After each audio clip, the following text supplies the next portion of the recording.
और उनको बाहर जाने के लिए बिल्कुल ऐसे पल्ला झाड़ देना चाहिए कि थोड़ा सा भी उसका अंश ना बचे। तो यहाँ भगवान कृष्ण ने भी गीता में हमें यही बताया है कि कर्म एवं मनुष्याणाम कारणम बंध मोक्षयो, ये कर्म ही हैं जो हम छोटे छोटे काम करते हैं ना सुबह तक, ये ही हमारे बंधन का या मोक्ष का कारण बनते हैं। और अन्यत्र भी एक जगह कहा, ब्रह्मणि आधाय कर्माणि संगम त्यक्त्वा करोति यह लिप्यते न स पापेन पद्म पत्रम एव अंभसा। ब्रह्मणि आधाय कर्मणि, जो अपने कर्मों को परमात्मा में स्थित करके, प्रतिष्ठित करके कि ये काम मैं भगवान के लिए कर रही हूँ, भगवान की शक्ति से कर रही हूँ, भगवान के द्वारा, भगवान ही मेरे द्वारा कर रहे हैं, ऐसे जब हम काम करते हैं, ब्रह्मणि आधाय कर्माणि कार्यम कर्म करोति यह, इस प्रकार से जो कार्य करता है, जो कर्म करता है, लिप्यते न स पापेन, वो पाप से लिप्त नहीं होता है, पाप कभी उसको छू नहीं सकते हैं। कैसे? पद्म पत्रम इव अंभसः, पद्म पत्र की तरह, जैसे कमल के पत्ते के ऊपर पानी की बूंदें ठहरती नहीं है, पानी डालते हैं वो इतना चिकना होता है कि पानी की बूंदें तुरंत नीचे ढलक जाती हैं, तो उसको गीला नहीं कर पाती। तो ऐसे हम घर परिवार का काम भी करेंगे, समाज का भी करेंगे, संगठन का भी करेंगे, व्यक्तिगत कार्य भी करेंगे, लेकिन ये सारे कर्म हमें बांध नहीं पाएंगे अगर हम इन सारे कर्मों को ब्रह्मणि आधाय, उस ब्रह्म में आधान करने के लिए, माने पूजा के भाव से यदि हम इन कर्मों को करें, तो है ना कितनी अच्छी चाबी। मतलब वो हम कर्म तो अभी भी कर ही रहे हैं, लेकिन अभी हम चाबी को इधर घुमा रहे हैं। कर्म अभी हम टेंशन लेके कर रहे हैं, कर्म को अभी हम बर्डन समझ करके कर रहे हैं, तो वो चाबी इधर घूम रही है। इधर घूम रही है मतलब हम बंधते जा रहे हैं इन कर्मों से।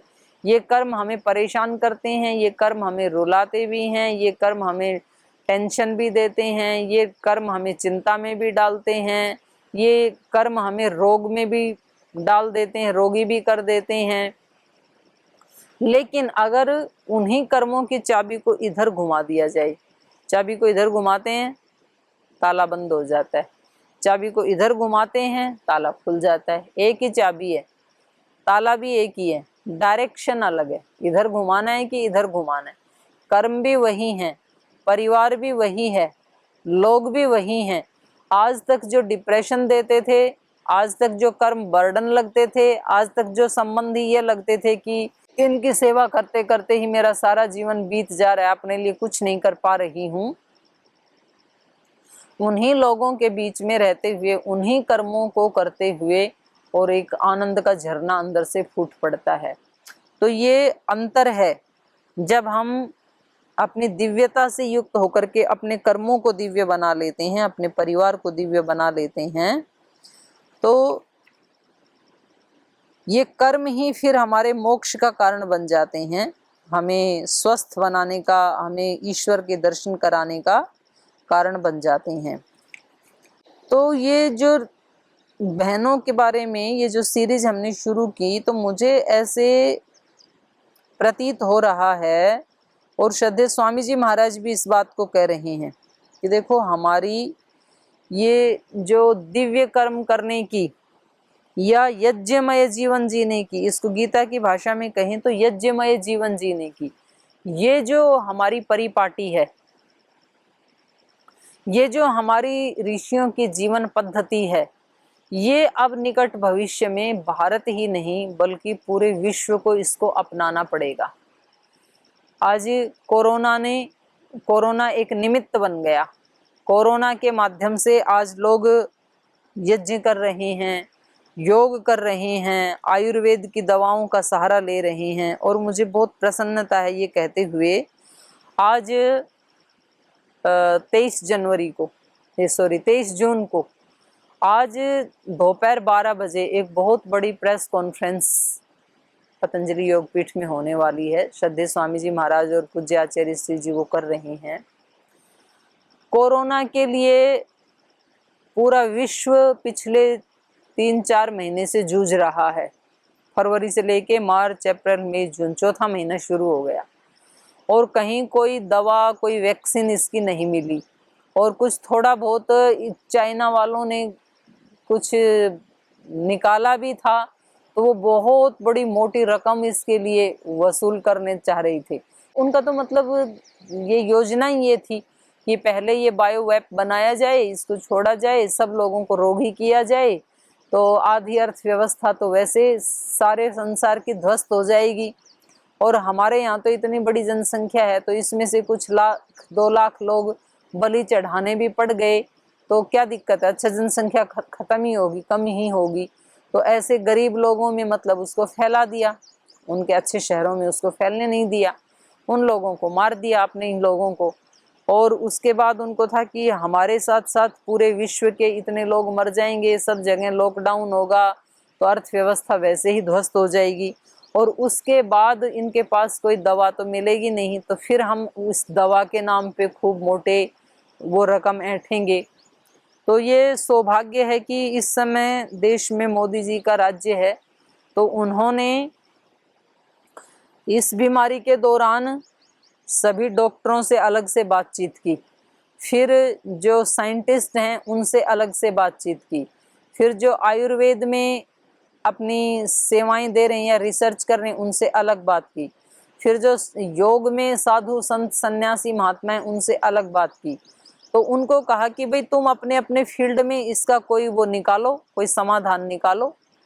तो सब लोगों से बात की, तो सब लोग शायद लगे होंगे, मुझे नहीं पता है, लेकिन ये पहला तो ये भारत का सम्मान है कि जितने पिछले 4 महीने से रोगी ठीक हुए उन सब ने ये बताया कि वहाँ कोई दवा तो थी ही नहीं, कोई वैक्सीन तो थी नहीं। बोले जी योग ही दवा बनी, जो काढ़ा महाराज जी ने बताया वो काढ़ा हमने पिया और हमने प्राणायाम किया, तो बस उसी से कोई 4 दिन में, 5 दिन में, 6 दिन में, 7 दिन में वो ठीक हो करके अपने आए। दवाई आज तक नहीं बनी, दवाई एक ही है, योग। और उसके बाद आयुर्वेद आचार्यों से जो बात की, तो आचार्य जी भी उसी दिन से जुट गए थे, तो उसके लिए उन्होंने काफ़ी सर्च की, बहुत सारे ग्रंथों को पढ़ा, फिर कुछ दवाइयों को लिया, फिर कुछ लोगों के ऊपर उसका प्रयोग किया। तो हरियाणा में भी उसका प्रयोग किया, यूपी में भी उसका प्रयोग किया, फिर अपने उत्तराखंड में भी कुछ रोगियों के ऊपर उसका प्रयोग किया। तो उसका प्रयोग करने से 100% रिजल्ट आई। लेकिन ऐसे 100% रिजल्ट आने से जो वैज्ञानिक हैं या जो डॉक्टर आदि हैं वो उसको नहीं मानते हैं। वो कहते हैं हमें तो कोई एविडेंस चाहिए, एविडेंस बेस्ड कोई ट्रुथ हो तो हम उसको स्वीकार करेंगे। तो उसके लिए फिर क्लिनिकल ट्रायल चल रहा था कई दिन से, और वो 2 दिन पहले 100% सक्सेस हो गया। तो ये कितना बड़ा भारत का गौरव है, कितना बड़ा सम्मान है कि योग को पहले सारे विश्व ने अपनाया। और अगर भारत इस कोरोना की कोई दवा की लॉन्चिंग करता है तो ये भारत का कितना बड़ा सम्मान है पूरे विश्व में। और फिर भारत में भी ये गौरव पतंजलि को मिले तो ये हमारे लिए बहुत गौरव की बात है। तो पतंजलि ने योग के क्षेत्र में, आयुर्वेद के क्षेत्र में ये जो इतने बड़े बड़े कार्य किए हैं, तो ये किस शक्ति से कर पाए?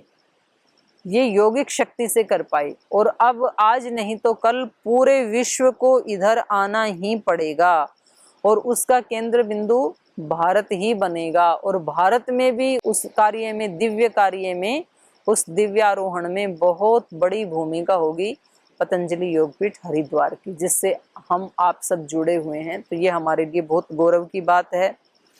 और मुझे ऐसे भी संकेत मिल रहे हैं कि आगे आने वाले समय में भारत की जितनी भी मुख्य मुख्य व्यवस्थाएं हैं वो बहनों के हाथ में होंगी। और कुछ व्यवस्थाएं तो हो ही जानी चाहिए। इतिहास से भी यदि हम देखें तो हमारे यहाँ अब देखो पिछले पूरा जो 5 साल का शासनकाल रहा उसमें डिफेंस मंत्री महिला रही, तो कहीं किसी प्रकार का कोई उपद्रव नहीं हुआ। अब इस समय भी तो जो रक्षा मंत्री हैं या जो वित्त मंत्री हैं या जो शिक्षा मंत्री हैं, ये मंत्रालय तो बहनों के हाथ में आ जाने चाहिए। और जो फूड सप्लाई वाला जो है वो बहनों के हाथ में आ जाना चाहिए। कुछ कामों को बहनें ज़्यादा अच्छे से कर सकती हैं। अब जैसे शिक्षा व्यवस्था है पूरे देश की भी, यदि आप स्कूलों की वो करेंगे, जांच करेंगे, तो जिन स्कूल कॉलेजेस का संचालन बहनें कर रही हैं उनके रिजल्ट अपेक्षाकृत उन विद्यालयों से अच्छे आते हैं जहां भाई संचालन करते हैं। ऐसा नहीं है कि सब जगह भाई कर रहे हैं और वहाँ अच्छा नहीं हो रहा है, कुछ भाई भी बहुत अच्छा कर रहे हैं। लेकिन एक जो मातृत्व होता है माने बच्चे का विकास करने में, उसकी बहुत ज़रूरत होती है। वो किस ढंग से बच्चों में उस शिक्षा का आदान करती हैं, वो मातृत्व कभी अपवाद रूप में भाइयों के शरीर में भी देखने को मिल जाता है। जैसे श्रद्धेय स्वामी जी महाराज हैं, तो उनका शरीर तो पुरुष का है, लेकिन उनके सारे भाव, उनके विचार, उनका हृदय, उनका व्यवहार वो माँ का जैसा ही होता है सबके साथ। तो ये जो मातृत्व प्रधान जो व्यवहार है वो बच्चे का ज़्यादा विकास कर सकता है। तो शिक्षा व्यवस्था में तो क्योंकि हम LKG से लेकर के और बड़े होने तक बच्चों को जो शिक्षा देते हैं, तो उसमें मातृभाव से अगर शिक्षा दी जाए तो मुझे ऐसे लगता है कि वो ज़्यादा सक्सेस होगा। क्योंकि डरा धमका करके या कंपटीशन में डाल के, तनाव में डाल करके बच्चे का अंदर से बहुत ज़्यादा विकास नहीं किया जा सकता है। हो सकता है कि वो 1-2 कंपटीशन में मार्क्स ज़्यादा ले आए, लेकिन यदि उसके अंदर हमने स्ट्रेस को बढ़ा दिया तो ये फिर उल्टा ही हो जाएगा इसका परिणाम फिर। तो शिक्षा व्यवस्था बहनों के हाथ में आए तो वो और भी ज़्यादा अच्छे से सक्सेस हो सकती है। ऐसे ही वित्त व्यवस्था, देश की अर्थव्यवस्था, पुरुष कमा तो सकते हैं लेकिन उसको कितना धन कहाँ खर्च करना है ये घर का मैनेजमेंट महिलाएं ही चलाती हैं। तो उसमें पुरुष तो ऐसे हैं कि किसी दिन मार्केट जाएंगे तो पूरा ही खर्च कर डालेंगे, और नहीं जाएंगे तो फिर जो आवश्यक सामान है वो भी घर में नहीं आएगा, तो उनको ज़्यादा इसके बारे में पता नहीं होता है।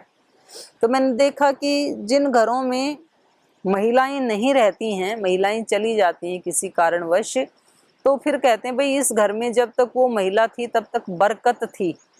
बरकत का मतलब मैनेजमेंट बहुत अच्छा था, सारे खर्चे भी चल जाते थे, फिर को थोड़ा बहुत बच भी जाता था, सेविंग भी हो जाती थी। लेकिन जब से वो गई है तो ना तो किसी की आवश्यकताएं पूरी होती हैं, सब शिकायत ही कर रहे हैं, सब चिल्लाते ही रहते हैं। ना तो शिकायतें ही पूरी होती हैं, ना कुछ बचता है, कोई सेविंग ही नहीं है, पता नहीं कहाँ जा रहा है, कोई बरकत ही नहीं है घर में। तो ये कुछ गुण बहनों में ज़्यादा होते हैं। तो ये जो महत्वपूर्ण व्यवस्थाएं हैं, जैसे सिक्योरिटी की व्यवस्था है। अब कहने को लगता है कि महिलाएं जो हैं उनका बल उनमें कम होता है, वो कमज़ोर होती हैं, लेकिन उनमें बल कमज़ोर नहीं होता है। और उनमें जो आत्मिक बल होता है और जो संस्कारों का बल होता है और जो बौद्धिक बल होता है वो इस शारीरिक बल से भी कई गुना इतना सशक्त है। जैसे मैं बात करूं, आज देश में कितनी सारी पुलिस अपराधों को रोकने में लगी हुई है, मिलिट्री लगी हुई है, जल सेना लगी हुई है, स्थल सेना लगी हुई है, वायु सेना लगी हुई है, इसके बावजूद भी अपराध मिटते नहीं हैं। लेकिन महिलाओं के हाथ में हमारे बहुत सारे प्राचीन काल में ऐसे राज्य थे, रजवाड़े थे, जहाँ जिनका शासन महिलाओं के हाथ में था, तो वहाँ बहुत कम युद्ध हुए, क्योंकि उनका जो स्ट्रक्चर है वो युद्ध प्रिय नहीं है, वो शांति प्रिय है, वो सामंजस्य प्रिय है। उनका जो व्यक्तित्व, वो बैलेंस बनाना जानती हैं। तो इसलिए ज़्यादा युद्ध उस समय नहीं होते हैं जब वो शासन किसी महिला के हाथ में। युद्धों में कोई बड़ा सृजन नहीं होता है, बल्कि विनाश होता है।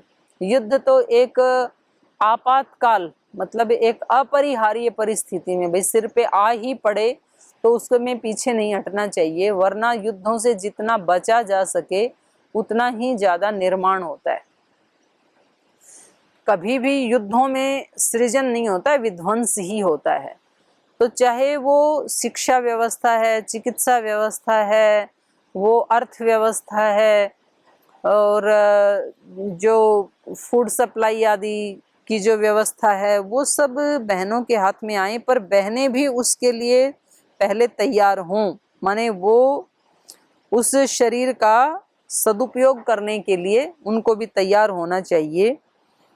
तो ये मुझे ऐसे लगता है कि एक बहुत बड़े ऋषि हुए हैं आचार्य श्री राम शर्मा जी, उन्होंने भी एक पुस्तक लिखी है कि जो 21वीं सदी होगी वो महिलाओं की सदी होगी। तो हमने इसको शुरू करते हुए भी ये बताया था कि पहले महिलाएं कार्य तो पहले भी करती थी, लेकिन वो अपने आप को इतना तन्मय कर लेती हैं पुरुषों के साथ कि वो कहते हैं कि जो मेरा पति उन्नति कर रहा है या मेरा पुत्र उन्नति कर रहा है, मेरा भाई उन्नति कर रहा है, तो इसमें मेरी ही उन्नति है, तो मुझे अलग से अपना नाम लेने की क्या जरूरत है। तो वो उनको आगे बढ़ा करके स्वयं अपने आप को गुमनाम रखना ही ज्यादा पसंद करती हैं, ये उनकी महानता है। जैसे भगवान सारी सृष्टि को बना करके अपने आप को गुमनाम रखने में ही उसको अच्छा लगता है, तो वो सामने आता ही नहीं है। तो इस प्रकार से बहनें भी, उनका स्वभाव ही ऐसा है, लेकिन अब उनको इस सदी में, क्योंकि अब व्यवस्थाएं इतनी अस्त व्यस्त और ध्वस्त और इतनी दूषित हो चुकी हैं, सारे सिक्योरिटी वाले लग करके भी, सारे सैनिक सिपाही लग करके भी ना तो आज तक देश से बलात्कार को समाप्त कर पाए, ना रेप आदि के घटनाओं को समाप्त कर पाए, बल्कि और ज्यादा जितनी फोर्सेस बढ़ रही हैं उतने अपराध बढ़ रहे हैं। इसकी बजाय अगर बहनों को ज्यादा जागरूक बनाया जाए, उनके ऊपर यदि धन खर्च किया जाए, उनको विदुषी बनाया जाए, उनको योगिनी बनाया जाए, उनको व्यवस्थाओं में आगे भाग लेने के लिए अवसर दिया जाए, तो वो अपने बच्चों को बचपन में ही ऐसी शिक्षा दे देंगी। जो योग से जुड़ी हुई माँ है, जिसको बचपन में ही किसी ऐसे गुरुकुल आदि में पढ़ने का अवसर मिल गया, ऐसे किसी संत महात्मा के सानिध्य में कुछ सीखने का अवसर मिल गया, तो ये संस्कार अब उसके जीवन भर नहीं निकलेंगे। और वो ऐसे बेटे बेटियों को, पुत्र पुत्रियों को पैदा करने वाली माँ होंगी कि वो बचपन में ही अपने बच्चों को सिखा देंगी कि बेटा बाहर जा रहे हो तो कहीं भी कोई माँ बहन बेटी आपको दिखाई दे तो उसमें आप अपनी ही माँ बहन और बेटी का रूप देखना। जैसे आपकी बहन के साथ यदि कहीं कोई दुर्घटना हो तो आप जैसे एकदम से उसको बचाने के लिए टूट पड़ेंगे, ऐसे ही बाहर यदि आपको कोई माँ बहन बेटी कहीं संकट में दिखाई दे तो अपने प्राणों पे खेल के भी उसकी रक्षा करना। आप चोट खा करके भी उसको चोट मत लगने देना, उसका गौरव सम्मान हमेशा आप करते रहना। तो ऐसी जो शिक्षा माँ दे देगी तो वो बच्चा बाहर जा करके क्या कभी कोई अपराध कर सकता है। और ये जो अपराध करने वाले हैं ये किसी न किसी माँ के तो बेटे हैं ही, कोई ना कोई तो इनकी माँ भी है, कोई ना कोई इनकी बहन भी है। अगर इनको बचपन में ये संस्कार मिल गए होते तो आज शायद ये इस प्रकार के अपराध नहीं करते। तो बहनों को मैं ये सोचती हूँ कि अभी हमारे ऊपर बहुत बड़ी जिम्मेदारी है, क्योंकि ये देश केवल पुरुषों का नहीं है, केवल ये बच्चों का नहीं है, हमारा भी है। और इसके प्रति हमारी जिम्मेदारी उनकी जितनी नहीं है, बराबर नहीं है, हमारी जिम्मेदारी डबल होती है। हमेशा महिलाएं तो डबल रोल निभाती हैं। वो इस एक परिवार को, पति के परिवार वाले पक्ष को भी संभालती हैं, पिता के परिवार वाले पक्ष को भी संभालती हैं, वो समाज वाले पक्ष को भी संभालती हैं, अपने परिवार वाले पक्ष को भी संभालती हैं। मैं देखती हूँ संगठन में हमारी लाखों बहनें सेवा में लगी हुई हैं, तो वो सुबह सुबह जल्दी उठ करके कुछ अपने घर का काम निपटा करके जाती हैं। फिर उनको लगता है कि अब यहाँ 1 घंटे का इतना काम हमने कर दिया कि 8 बजे तक काम चल जाएगा। फिर वो घर से निकल जाती हैं, फिर वहाँ जा कर के कुछ 10, 20, 50, 100, 200 लोगों को योग सिखा करके आती हैं और वहाँ उन लोगों से आशीष लेके आती हैं। आकर के खुद कभी नाश्ता करती हैं, कभी खुद नाश्ता भी नहीं करती हैं, फिर से नहा धो करके अपने घर के काम में जुट जाती हैं। और दोपहर तक जब सारा काम कर लेती हैं तब कहीं वो जाके थोड़ा बहुत अपने अंदर कुछ डालती हैं। और ये फिर दोपहर में भी फिर खाना खा के निकल जाती हैं, कहीं कोई मीटिंग करनी है, कहीं कुछ लोगों को कोई आयुर्वेद की सेवा से उनको, जैसे अभी 3-4 महीने से तो ये कोरोना वाले उसमें कहीं बहनें खाना खिला रही हैं रोगियों को, कहीं अपने घर में मास्क सिलाई करके मास्क बांट रही हैं, कहीं उनको ऑनलाइन योग प्राणायाम आदि सिखा रही हैं, कहीं उनके पास जा जा करके उनको खाना खिला रही हैं। तो इस प्रकार की सेवा में लग जाती हैं। उससे पहले भी वो लगी ही रहती थी किसी न किसी जन सेवा में, और अभी भी लगी हुई हैं। फिर वो 2-4 घंटे सेवा करके फिर शाम को घर आती हैं, फिर अपने बच्चों को संभालती हैं, फिर अपने घर के काम को संभालती हैं, फिर वही रात का खाना, वही रात के बर्तन, वही सफाई, फिर सुबह शिविर में क्या बोलना है उसके बारे में चिंतन मनन। तो मतलब उनका पूरा का पूरा जीवन इतना व्यस्त है और इतना वो एक गुरुकुल जैसी दिनचर्या से युक्त है कि ऐसे करते करते उनको भी नहीं पता कि कब उनके जिले के लोग उनको जानने लगे, कब वो श्रद्धेय स्वामी जी महाराज जैसे महापुरुष की कृपा की पात्र बन गई, कब वो भगवान की कृपा की पात्र बन गई, उनके घर के काम कैसे अपने आप ही सब बनने लग गए, कैसे सब संबंधों में परिवर्तन आ गया, वो उनको भी नहीं पता चलता है। तो ऐसे धीरे धीरे मेरा ये आह्वान है, इसमें लाखों बहनें तो महिला पतंजलि योग समिति से ही जुड़ी हुई हैं, और जो नहीं भी जुड़ी हुई हैं तो मातृत्व तो सबके अंदर समान ही है। तो चाहे वो पढ़ी लिखी हैं, चाहे वो कम पढ़ी लिखी हैं, चाहे वो जॉब करने वाली हैं, चाहे वो घर में रहने वाली हैं, चाहे वो अनपढ़ खेत में काम करने वाली कहीं भी हैं, पर माँ के अंदर एक बहुत बड़ी शक्ति जो भगवान ने दी है वो है मातृत्व की शक्ति, वो है प्रेम की शक्ति, वो है धीरता की शक्ति, गंभीरता की शक्ति, क्षमाशीलता की शक्ति, सहनशीलता की शक्ति। ये भगवान के दिए हुए गुण हैं महिला को। तो हमें कभी भी इनका अपमान नहीं करना चाहिए और इनका सदुपयोग करते हुए अपना व्यक्तिगत जीवन, ये भी बड़े जन्मों के बाद मिलता है, इसको भी ऊंचा उठाना है। अपना परिवार जिसकी हमारे को समाज ने और भगवान ने जिम्मेदारी दी है, उसको दिव्य बनाना ये हमारा फर्ज बनता है। हमारा समाज जहाँ से हम पले हैं, बढ़े हैं, बहुत कुछ दिया है उस समाज ने हमें, उसको ठीक करने के लिए भी अपने कर्तव्य का पालन करना ये भी हमारी जिम्मेदारी बनती है। और फिर अपने राष्ट्र के बाद ये पूरी वसुधैव कुटुंबकम, ये बहुत ऊंची स्थिति है। तो हम योग के माध्यम से अपनी उन शक्तियों को जगाएं, दिव्य शक्तियों को, मातृत्व की शक्ति को, प्रेम की शक्ति को, और उससे एक दिव्य भारत का निर्माण करने में, क्योंकि ये तो भगवान की ही नियति है। अब सारे विश्व को योग की तरफ, यज्ञ की तरफ, आयुर्वेद की तरफ लौटना ही पड़ेगा, ये भगवान का विधान है। तो उस दिव्य कार्य को पूरा करने के लिए महिलाएं इसमें अपनी सबसे अग्रणी भूमिकाएं निभाएं, और उसमें महिलाओं में भी जो महिला पतंजलि योग समिति से जुड़ी हुई बहनें हैं, श्रद्धेय स्वामी जी महाराज से जुड़ी हुई बहनें हैं, वो किसी भी रूप में, चाहे वो स्वदेशी प्रोडक्ट खरीदती हैं, चाहे वो योग सिखाती हैं, चाहे वो कुछ अन्य गरीबों की सेवा करती हैं, स्वच्छता अभियान चलाती हैं, ब्लड डोनेट करती हैं, अनेक प्रकार की एक्टिविटी महिला पतंजलि योग समिति की तरफ से चलती है। तो उन सब बहनों से मेरा ये निवेदन है कि वो इस कार्य में पूरे मनोयोग के साथ और पूरे आत्मविश्वास के साथ और पूरे ईश्वर विश्वास के साथ युक्त होकर के, गुरु चेतना में स्थित होकर के, भागवत चेतना में स्थित होकर के, गुरु चेतना या भागवत चेतना का अभिप्राय यह है कि जैसे गुरु काम करते हैं जिस चेतना में प्रतिष्ठित होकर के, वैसी ही चेतना से युक्त होकर के हम भी काम करें, तो फिर वही रिजल्ट आएंगे जो गुरु के जीवन में आए हैं। या दूसरा इसका भाव ये है कि गुरु मेरे सामने ही खड़े हैं, और जब गुरु मेरे सामने होंगे तो मैं कामों को कैसे करूंगी, तब मैं झुंझला करके तो कर नहीं सकती हूँ। तो ऐसे भाव से अपने छोटे छोटे कर्मों को हम दिव्य बनाएं, छोटे छोटे व्रत, एक एक दिन में कोई एक व्रत धारण करके सुबह से शाम तक, जैसे किसी दिन हमने व्रत धारण किया कि आज मुझे गुस्सा नहीं करना है, किसी दिन हम ये व्रत कर लें कि आज मुझे झूठ नहीं बोलना है, किसी दिन हम ये व्रत धारण कर लें कि आज मुझे अपने मन को परेशान नहीं होने देना है कैसी भी परिस्थिति में, किसी दिन हम ये व्रत धारण कर लें कि आज मुझे हिंसा नहीं करनी है, किसी को दुख नहीं देना है।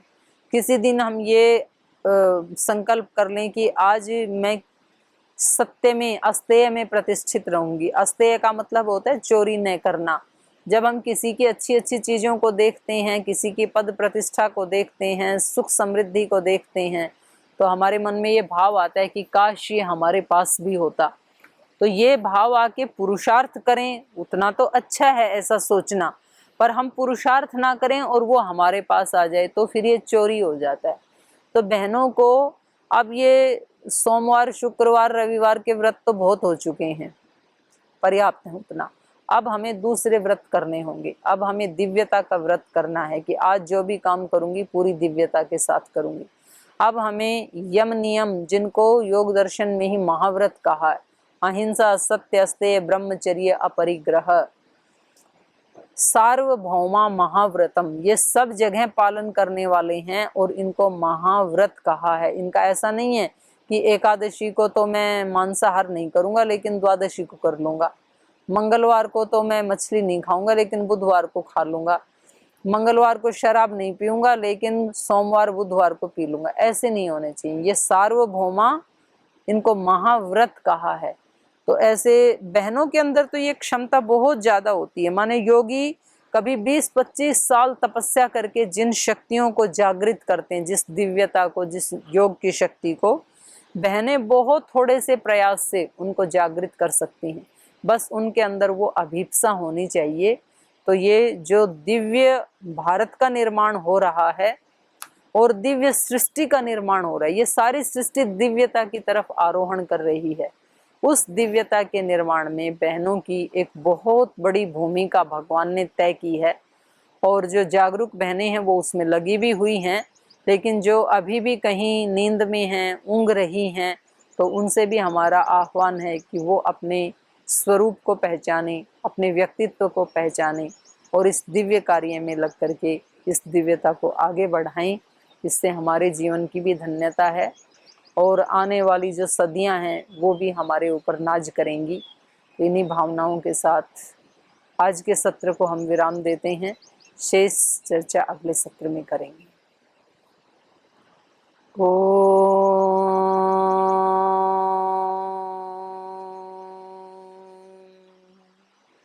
शांति शांति शांति। श्री गुरुभ्यो नमः।